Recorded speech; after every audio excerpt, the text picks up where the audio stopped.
pessoal, sejam bem-vindos então à segunda aula de aerodinâmica e teoria de voo. João Carlos falando com vocês. Então esse é um capítulo que vai apresentar alguns conceitos, né? O capítulo 2 do livro de aerodinâmica e teoria de voo. Esse é um capítulo que vai apresentar conceitos bem interessantes aí para a gente poder entender como é que o avião funciona. Antes a gente aprendeu no primeiro capítulo as forças físicas que atuam na atmosfera, alguns princípios que a gente vai utilizar, mas agora a gente vai aprofundar um pouco mais, tá? Então esse também é um capítulo que no começo o cara fala, pô, mas que saco, de novo esses negócios de física que eu já estudei lá no ensino médio, que eu não lembro mais, que eu odiava. Calma, tá? Você vai entender, a gente vai deixar tudo muito simples, tudo muito resumido para ficar fácil, beleza? Com bastante exemplos aí, beleza?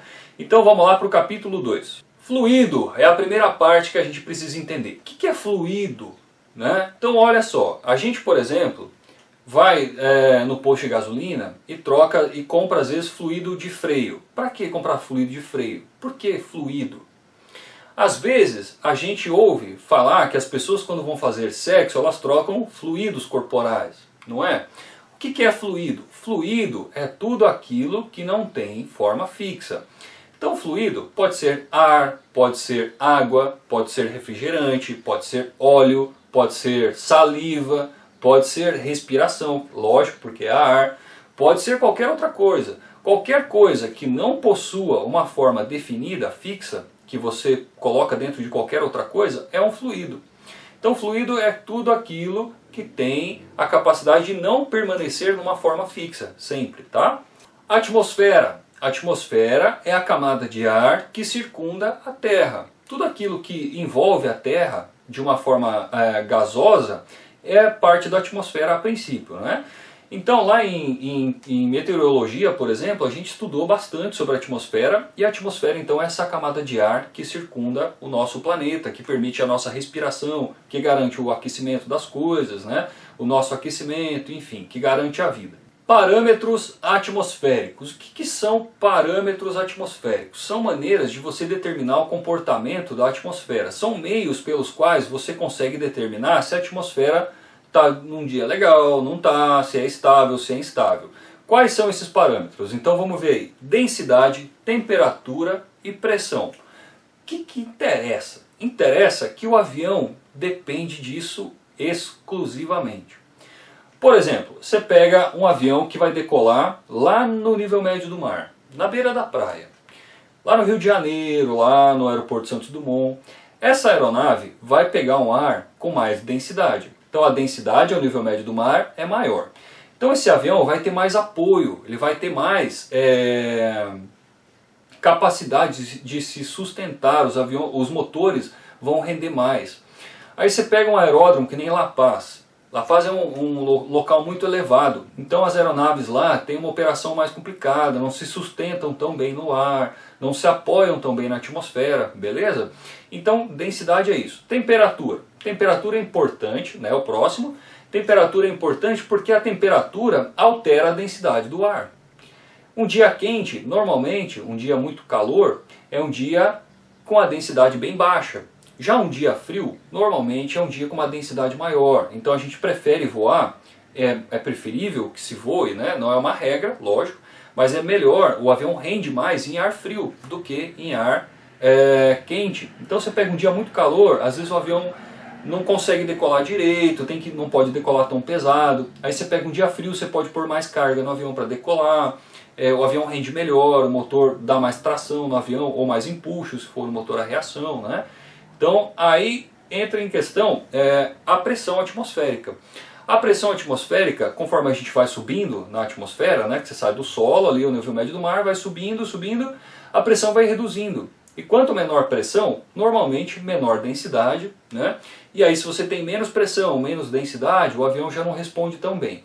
Então a gente vai entrar nisso muito detalhadamente, eu sei que eu estou passando rápido, é só para dar o conceito inicial, para a gente poder se aprofundar daqui a pouquinho em todos esses parâmetros, tá? Densidade. A gente vai falar sobre a densidade de uma forma individual agora, tá? Então a gente vai aprofundar dentro da densidade para perceber melhor como é que ela funciona, depois dentro da temperatura e depois dentro da pressão. Primeiro, a densidade. A gente sabe que densidade é a quantidade de matéria por unidade de volume. Então vamos supor o seguinte, que eu tenho um volume de 10 metros cúbicos de ar. Essas bolinhas azuis que você está vendo, a gente vai chamar de partículas da atmosfera. São átomos, tá?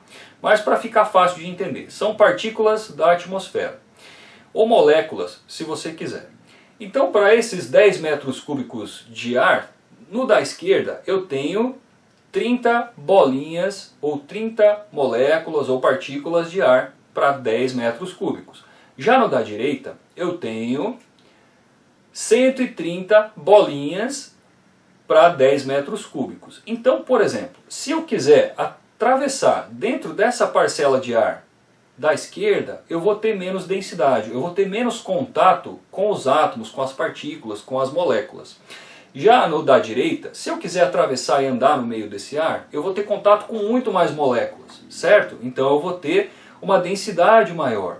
Então vamos observar a seguinte situação agora. Isso que você está vendo aí é uma asa de uma aeronave. A asa da esquerda está sendo apoiada por 10 bolinhas. Então, essa asa é sustentada por 10 bolinhas ou 10 moléculas de ar. Isso é um ar pouco denso, é um ar com densidade baixa. Agora, no da direita, eu tenho muito mais bolinhas. Então, vamos supor aí, eu não cheguei a contar, vamos supor que tenha 50 bolinhas de atmosfera, 50 partículas da atmosfera sustentando essa asa. Então, essa parcela de ar é mais densa. E a asa, numa parcela de ar mais densa, ela sustenta muito mais, ela tem mais sustentação, certo? Porque ela tem mais apoio. Então ela consegue se apoiar melhor nas moléculas de ar, no ar denso, do que no ar pouco denso. Então quanto mais densa a atmosfera for, melhor para o meu avião. Não só para a sustentação, para a tração do motor, enfim, né, para o comportamento geral do avião. Aí, na sequência, a gente tem a lei dos gases. Não é lei do pum, não é lei do peido, tá? É só lei dos gases, porque os gases são fluidos, beleza? Então, essa lei dos gases vai explicar pra gente o comportamento dos fluidos de acordo com a mudança de temperatura, mudança de densidade, como é que a coisa acontece. E isso cai na banca, hein? Tem que ficar atento com isso, beleza? Então vamos para o primeiro exemplo da lei dos gases. Se um gás com densidade constante, se eu tiver um gás com densidade constante, então a pressão aumenta proporcionalmente à temperatura, ok? O que isso significa? Significa que é igual a uma panela de pressão, exatamente igual a uma panela de pressão.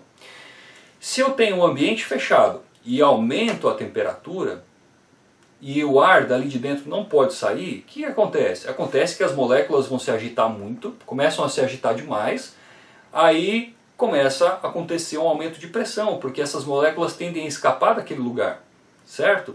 Se você, por exemplo, pegar uma panela de pressão e lacrar ela, soldar ela e não deixar o ar escapar e colocar essa panela no fogo, o que acontece? Ela explode. Por que ela explode? Porque você fica esquentando dentro da panela, a pressão aumenta tanto que uma hora ela vai explodir. Não tem para onde as moléculas irem na agitação delas. E aí elas querem sair, fica esse movimento agitado, a panela explode. Mas o que esse primeiro exemplo quer dizer para nós é o seguinte: num volume de ar com densidade constante, ou seja, você manteve ele fechado, não vai sair ar ali de dentro, quanto mais você aquece, proporcionalmente ao aquecimento, a pressão também aumenta. Então quanto mais você esquenta um ar e mantém a densidade constante, mais a pressão aumenta. Agora o segundo exemplo. Num gás com pressão constante, então num gás com pressão constante, agora a pressão não vai variar, a densidade diminui proporcionalmente ao aumento da temperatura. Então olha só, se eu mantiver a pressão constante, para poder manter a pressão constante eu tenho que, lógico, abrir um espaço, igual a panela de pressão. A panela de pressão não tem uma válvula? Tem uma válvula que permite a saída do ar. Não fica aquele fazendo esse barulho que você está ouvindo aí, ó. Né? Esse barulho significa que está saindo ar de dentro da panela de pressão. Esse ar saindo permite que a pressão fique constante dentro da panela. Então no nosso simulador tem uma saída de ar aí também, não tem? Essa saída de ar é para manter a pressão constante. Então quando eu começo a esquentar uma parcela de ar e a pressão vai se manter constante, o que acontece com a densidade? Olha o que acontece, a densidade diminui. Por que a densidade diminui? Porque as moléculas tendem a se agitar cada vez mais e elas começam a escapar. As partículas do ar começam a escapar. E aí, escapando, a densidade diminui, porque as moléculas estão mais longe umas das outras, não é? Então, por isso que a densidade diminui. Lembra que quanto mais próximas as moléculas, maior é a densidade, e quanto mais longe as moléculas, menor a densidade. Então é isso. Quanto mais as moléculas fogem, mais espaço fica entre elas, então a densidade acaba ficando menor se a pressão for constante. Agora, o outro exemplo, tá? É o terceiro exemplo de comportamento dos gases da lei dos gases. Se eu mantiver uma temperatura constante, agora eu não vou alterar a temperatura, beleza? Agora eu vou manter a temperatura constante. Se eu aumentar a pressão, a densidade também aumenta. E eu começo a comprimir, ou seja, diminuir o volume de gás, o volume do espaço, né, o volume da área que esse gás está contido, eu começo a diminuir e vejo que não tem saída. O ar não tem para onde sair. E eu começo a reduzir, eu começo a aproximar as moléculas. Quando eu coloco as moléculas muito próximas, o que acontece? A densidade aumenta. Quanto mais próximas as moléculas, maior a densidade. E lógico, a pressão também aumenta, porque eu estou comprimindo esse ar. Eu estou fazendo esse ar ser comprimido. É a mesma coisa que acontece numa seringa. Se você tampa a pontinha da seringa, né? Tampa a pontinha da seringa e aperta o êmbolo da seringa, o que acontece? A pressão aumenta. É lógico, no livro, inclusive, está sendo explicado o seguinte, que esse é um comportamento teórico, tá? Porque normalmente quando você comprime um gás e ele não tem para onde sair, aí existe mais agitação molecular, as moléculas se agitam e se atritam umas entre as outras, né? E aí acaba existindo um aumento de temperatura, tá? Mas para a teoria desse item que a gente está falando, que vai manter a temperatura constante, quando eu reduzo o volume e aumento a densidade, a pressão também aumenta. Repetindo, num gás com temperatura constante, se eu aumentar a densidade, a pressão também aumenta. Na continuidade desse assunto, a gente tem aí a composição da atmosfera, a pressão atmosférica, a atmosfera padrão e tudo mais, né? Esse assunto não vai ser tratado aqui em teoria de voo, porque ele é muito tratado na matéria de meteorologia, desculpa, já estava esquecendo o nome, em meteorologia, né? E aí ele fala sobre altitude e densidade, altitude e pressão, o altímetro, isso é estudado em navegação aérea e estudado em meteorologia, então eu não vou tratar disso aqui na matéria de aerodinâmica e teoria de voo. Então esse é o capítulo 2 que se encerra, tá? A próxima aula é o capítulo 3, obviamente, e aí a gente começa a falar do funcionamento do avião, como é que uma asa funciona, quais são as leis que regem o funcionamento da asa, né? Começa a entrar nessa parte, beleza? Então até o próximo vídeo, um abraço, tchau, tchau!